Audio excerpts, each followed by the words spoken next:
What's going on, Show Nation? It's Movie with Movie Gaming TV, and in today's video, I'm going to give you guys a breakdown of who you should take in the 6-inning program, kind of take a deep dive on the cards that are the bosses, and kind of explain my thought process of who I'm going to take, who I think you should take.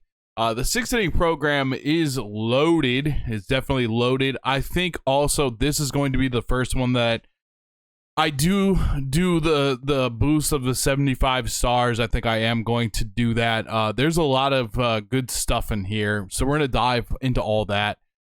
First of all, you have this pack. You have the choice pack at 150, Denny Martinez, 110, 89, 76, 86, 96 break. Kind of has a motion that reminds me of like Zach Greinke. I think this would be an interesting card. Probably a somewhat decent card for a budget squad because it does have the sinker and the slider and the changeup. The curveball is the first pitch, not ideal. Curveballs aren't exactly the best pitch in this game. It's more of like it's not something you really want as your primary pitch. Corey Seager. So I was really hyped about seeing this card. I wish he had a little bit more hitting. 121, 75, 89, 68, 83 vision. The fielding, 83, 70. More kind of along the lines of like a second baseman. I love seeing this card in the game regardless of what it is. I'll probably pick this one just because I don't know, I really want this card. I don't know if he's going to start for your DD team at all or anything like that, but he's just a card that I'd like to personally have. Monty Irvin, 92, 86, 73, 53, 112 vision, 74 fielding, 86 arm, 66 speed. What's great about this pack, guys, is all three of these cards will be, for the most part, really flippable. I love flipping these like 150 pack cards because a lot of people get the card and then they just select it and they quick sell it to pick up the stubs. They're not really concerned with getting that break of, 1,000 subs or 2,000 subs or whatever the difference is. So a lot of the times I flip this card. Let's go see like what Corey Seager is going for in the market, because I guess I could change, but for the most part, it's been a pretty tried and true way for me to make stubs this year. Let me see. Dodgers, Corey Seager. Actually, he's going for a lot more than you would think because you can put him in the awards collection. All these are going to be collectible, but even at 13, a lot of people are going to see that 13. Their eyes are going to get big. They're going to sell it quickly, but on the other side, you can make a good 2,000 profit by flipping this card. I anticipate doing that a lot myself, so I probably will be doing that a lot. He will go down in price as more people get to 150 stars on the program, obviously. But these are just, just think about that thought process. Pretty good thing to flip. Always is, like, time and time again. So that's what I like to do. We got some new socks, some hobby bias socks. Let's go. I wonder if anybody's gotten this far to where they have already unlocked these socks. Let's go see if they're better than like the Jackie Robinson socks. So let's go ahead and take a look at that because they might be worth it to have. So we got to find our socks here. There's a bias. There's 6 + 6 and +8. So they're pretty much the same as the other ones. I'm not sure if they're sellable. Let's go look. So they aren't like over the top of any of the other socks really in the game. They're on point with the St. Patrick's Day. That's important because you definitely want to have those socks for your creative player, either the Jackie Robinson ones, or let's see if these ones are the same. So you can sell off any other. Looks like these are these sellable? I don't see no sell on there. Let me go. Sometimes stuff can be no sell out of these things down though. Even though they aren't sellable,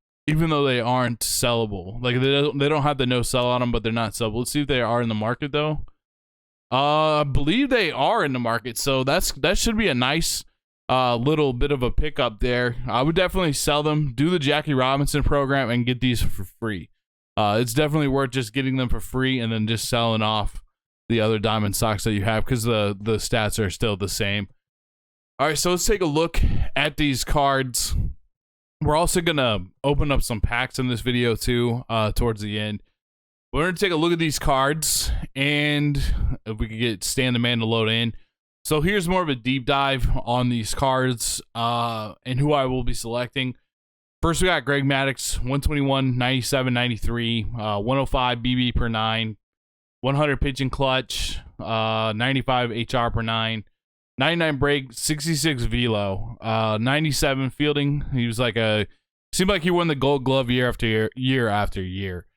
The sinker, the circle change, and the cutter are just a beautiful pitch set to have. Has the curveball as well. I really value this card a lot in this set, and I'll tell you why. Good starting pitchers are very difficult to find, and you gotta kind of evolve your starting pitching.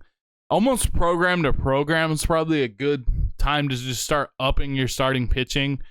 The pitchers that I have now are Kluber, and I have Oral Hershiser.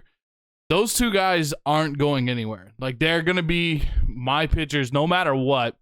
Out of the starting pitchers that I have, they're going to be my starting pitchers no matter what. They're going to be in there.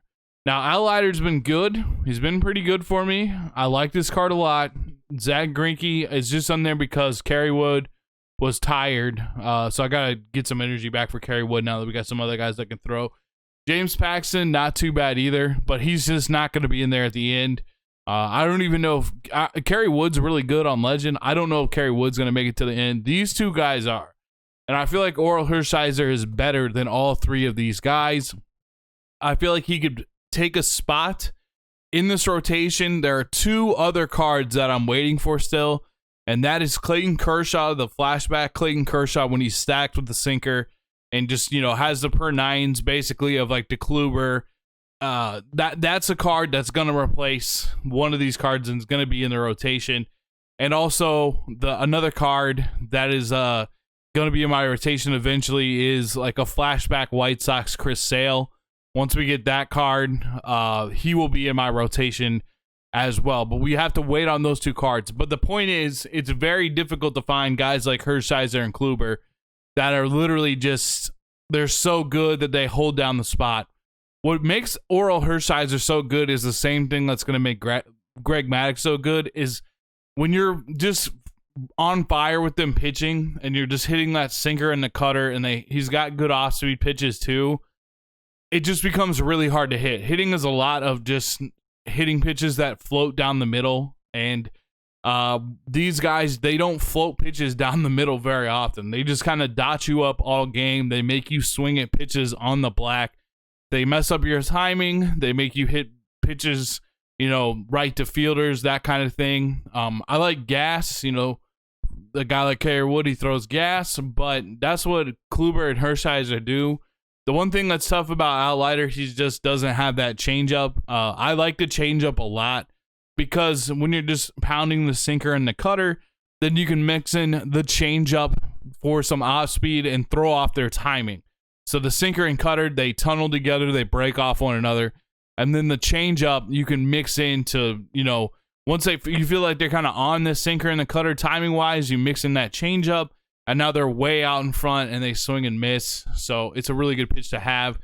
Plus, Maddox has, and look at how good a lot of these cards are going to be good to get prestige. I feel like prestiging the pitchers, I've done absolutely no extra grinding to prestige, like, for instance, Rivera. He's somewhat close, but let me show you these two other cards. I need to find like Al Leiter. Al, he's getting really, really close with like no focus on trying to grind him out, just using him as normal as I play ranked seasons. And the same goes for Oral Hershiser. I believe he's really close. So I feel like these starting pitchers, they're not too bad just to get to prestige. Let's take a look at Greg Maddox's prestige. And I think he gets even better. His missions, they won't take you as long as you might think. Just need a good number of starts. Max stamina almost, which is fantastic. 196. Great control. Gets a little bit of a bump to the velo, and that curveball is really, really slow. The one weakness that he's going to have is he doesn't throw very hard, but what he's going to do is he's going to paint the corners all game. And that just can be really, really frustrating as a hitter. It's just a really, really tough way to go about business as a hitter. He has control on all these pitches. He's the one guy I would select because I just find starting pitching to be so difficult to get, while you can always get another shortstop You can always get another third baseman, or excuse me, another first baseman. But that doesn't make the other two cards bad whatsoever. So let's go ahead and take a look at Jimmy Rollins. I feel like at shortstop, you're going to have like a creative player a lot of the time, or you're going to have a guy like Ernie Banks. I like Cal Ripken a lot at shortstop. I actually like Chipper Jones, the prestige Chipper Jones at shortstop a lot. Not great defense, but brings the bat, and he plays like pretty decent defense for some reason. I don't know what it is, but he plays some pretty decent defense at shortstop, and he brings such a big bat. But this Jimmy Rollins, he kind of brings everything to the table that you would want. Is the power huge? No, it's not. It's not at all. But really, when you get this card to the prestige level, it really has like a huge jump, in my opinion. He takes a big time jump once you get him up to prestige. He kind of like goes from being a pretty good card to a really good card. You got the 98, 103, decent contact, 80 power from both sides, 110 vision as well. So he's going to be able to foul off pitches, and his timing window is going to be pretty big. He's only 5'8", so his strike zone is going to be relatively small. It's going to take some serious dotting to dot against that kind of a strike zone. I think he has a pretty good swing as well. No real complaints with his swing. 93 fielding, 95 arm, 96 speed with 99 stealing. He has like a Hannes Wagner level of fielding. He's going to be just a great fielder for you. So he's going to be a great fielding shortstop. The 96 speed, the 90 reaction, and the 93 fielding, he's going to get to a lot of plays. He's going to make a ton of plays. He's going to be solid in that regard. Switch hitting is really, really nice too. Has some pop at 80. I mean, he's going to be hitting the balls to the gap and using that speed. And he's also going to hit some over the wall. He kind of reminds me of Craig Biggio in that way, the prestige Craig Biggio, who has 82, 83. He has a lot more contact, but Craig hits home runs. Like he's always a threat to hit a home run in this game, in my opinion. I don't know if it's just his swing or if it's the 82, 83, but he's got a lot of more pop than you would think. I think it's also that 93 speed allows him to see good pitches, because you can't really pitch around Biggio because you don't want him on the base pass. The same thing's going to go down with that Jimmy Rollins, and Jimmy just has great defense. Let's take a look at some of the other shortstops that you could compare him to. And, you know, I've had a created shortstop, balanced created shortstop for most of the year. I am making a catcher right now, though, because I just feel like I think the creative play catcher will help me out more at this point in time. If you're going to take someone over Banks, you're probably going to take someone like, if you're going to take someone over Jimmy Rollins, you're probably going to take someone like Ernie Banks, who is in the Ducks pack right now. He's getting a little bit cheaper. He usually goes for about 150. He's down to 120. You know, he's got 95, 125, 114. So this Banks card really has power. Has 102 power versus left. Has a great swing. Average fielding, 53 speed. And then, I mean, you got Robin Yount. I'd rather have the Jimmy over Robin Yount. You have Alan Trammell. I'd rather have the Jimmy over Trammell as well. And you also have this Cal Ripken Jr. card, which is going down in price. And it's a good card. I like this card probably right up there with Banks with the 105, 120. His fielding isn't great, but he does have a good arm. He just doesn't have a lot of range. And I don't know. I also really do like having. I've run him for multiple games now at shortstop, and he's been, for the most part, fine. I think he's made like one error, but for the most part, I mean, he can turn double plays. He has decent range. He only has like bronze fielding, but he just brings so much to your offense that I really actually like Chipper Jones at shortstop. And then being able to move my cap out of the shortstop position, it's really fun to have your cap at shortstop making great plays and stuff like that. But I like him at the catcher. I'm getting more innings to try to make a balanced catcher that's going to just have defense. He's going to have that pop. He might not have like the 117 crazy pop, but he's going to have pop. He's going to have contact. He's going to have defense. And it gives me a switch hitting catcher behind the plate, which is just something I really can't find with the other cards in the game right now. So I do like Jimmy Rollins as well. I feel like if you need a shortstop, you want to move your cap to catcher, maybe you want to move him to the bullpen, and use them that way. I think Rollins is great. I think Rollins to me is the best shortstop in the game. So I feel like this is a really good program, and I feel like he's pretty much what you'd want in the shortstop. Would you like to see more power? Yeah, but you're kind of trading some of that power for A+ defense, and I'm talking A+ defense, and I'm talking like A+ speed and good swing and good contact. So he reminds me a lot of like Honus Wagner or Prestige Greg Musial, and I'm talking like Honus Wagner from MLB 19. Now we got Stan the Man Musial. Stan is fantastic as well. 125, 125, 98, 121, 118 vision. And when we go look at his Prestige version, it gets even better. This is a really, really good card. Stan has a really good swing in this game too, so he's going to be a very, very good card. 125, 125, 101, 124, 121 vision, 75 fielding. When you move him to the secondary of first base, he still has silver fielding. You don't need great fielders in this game. I feel like you do in the outfield. Second base, it's nice to have a good fielder there too, and shortstop, catcher as well. Third and first base, not that important. It really isn't that important. You really just need like speed in the outfield. But, you know, having the silver first baseman, I mean, he's got a silver at first base. It's not bad. He's also a lefty first baseman. I always like lefty first baseman. He's going to have 50 speed. 125, 124 versus left is pretty dang super elite with 121 vision. I don't know. I mean, you don't get much better than that. He still has 125 and 101 versus right. So when you're going against the right-handed pitching, which is going to be easier to see, you know, pick up the ball and all that kind of stuff, you don't have to hit left on left. He's going to be a problem. He's really, really good. And you go look at the other first baseman in the game. Eric Thames, to me, is by far the best first baseman in this game. And they kind of have the similar stuff, the 112, the 121. You know, except for the fact that the Musial has much higher, you know, he's got much higher stats versus left, even on top of Thames. 96, 115, 73, only 64 fielding, 53 speed. So what it comes down to is Maddox, you really can't find another guy to replace him. Like, he would be, to me, the third best pitcher in Diamond Dynasty right now.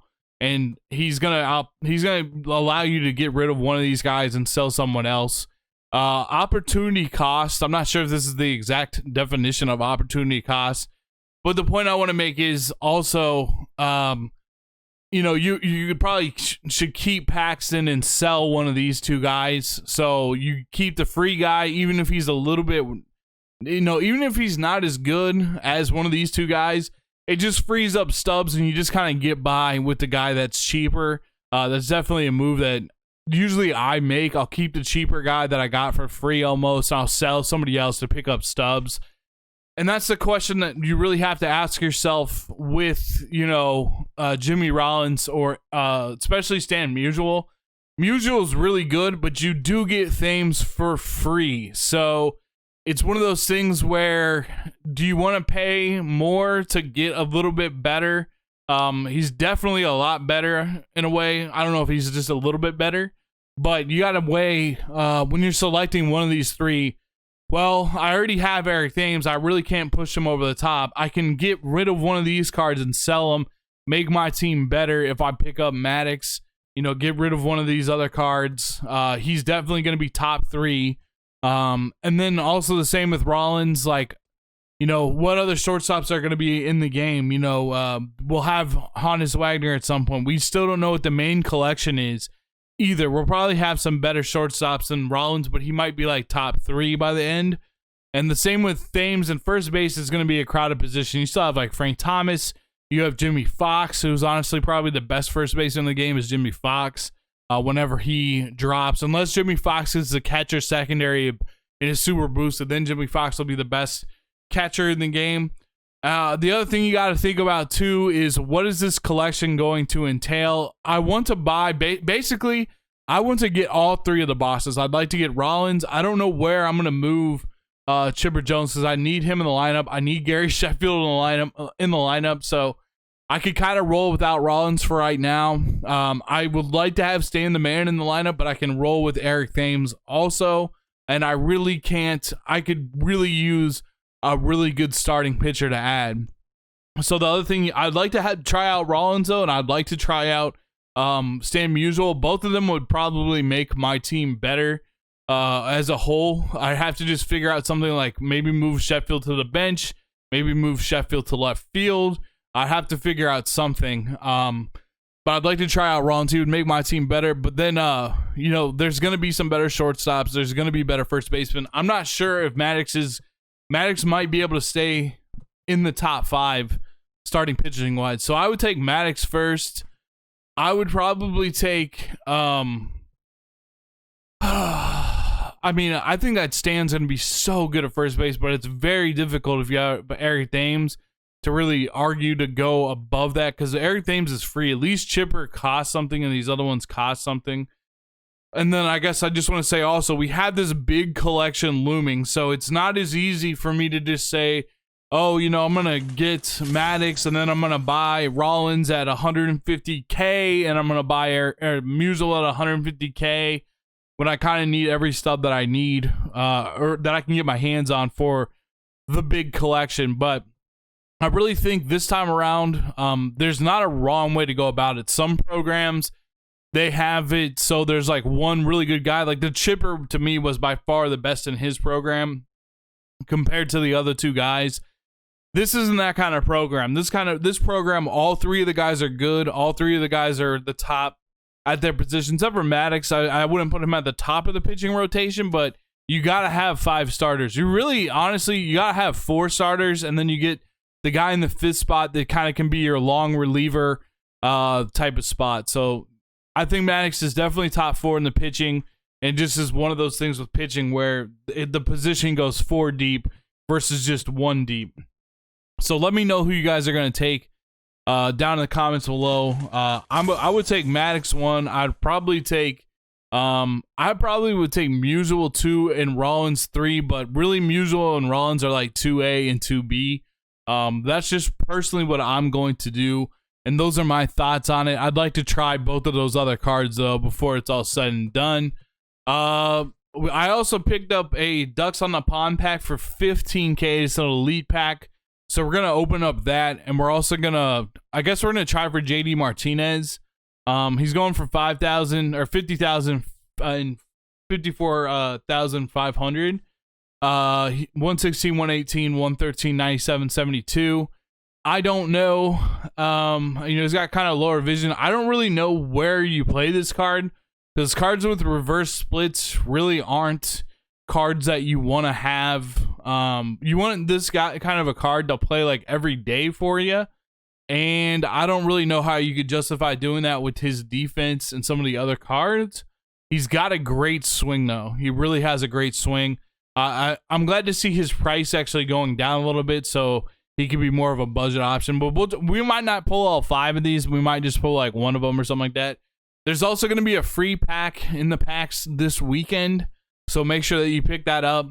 Just a free diamond player. It is no sell, but you can exchange it or do what have you. So we'll be opening that as well. And also, guys, I will have Twitch drops on today on my YouTube channel, or on my YouTube channel. I'll have Twitch drops on my Twitch channel. So just go to Twitch / Movie Gaming TV, or look me up in the MLB The Show directory. I will be streaming tonight. I got to knock out Conquest and Showdown. I'm pretty sure in the Conquest there is a Ducks pack. I'm not sure if it's a Ducks Elite pack, but I know there is a Ducks pack in the board. You're going to want to do that. I guess another card that I didn't talk too much about in yesterday's video also was the, let's see, it's a program for the 6th inning. It should be a missions with Blake Treinen. I don't know why they didn't show up there. Maybe we got to go to moments. That's my bad. Where the heck are the moments? Over to the left. Let's take a look at his moments. Should be Treinen. Let's see. Save 1 game. Strike out 2 batters and 1 run. Save 1 game. Save 1 game. Pitch 1 inning. Save 1 game. Save 1 game. Oh man, this should be pretty dang easy. This is like a 30-minute grind. He would be in a really good card for a budget team too. There's no doubt about that. Let's go look at his stuff. Definitely is going to be a good card for a budget team. You guys can see we got Inside Edge also back, which is pretty sweet.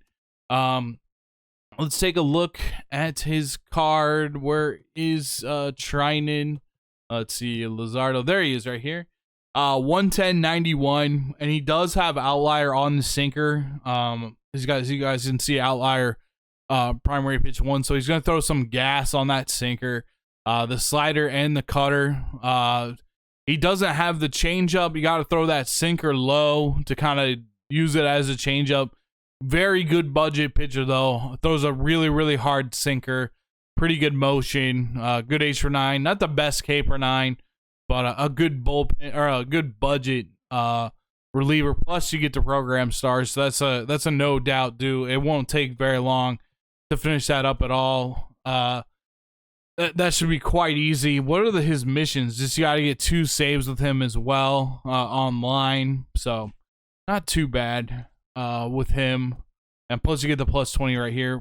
Get the Prime Series players. I'm going to see if I have enough of these no sell. I may not. Actually, yeah, I do.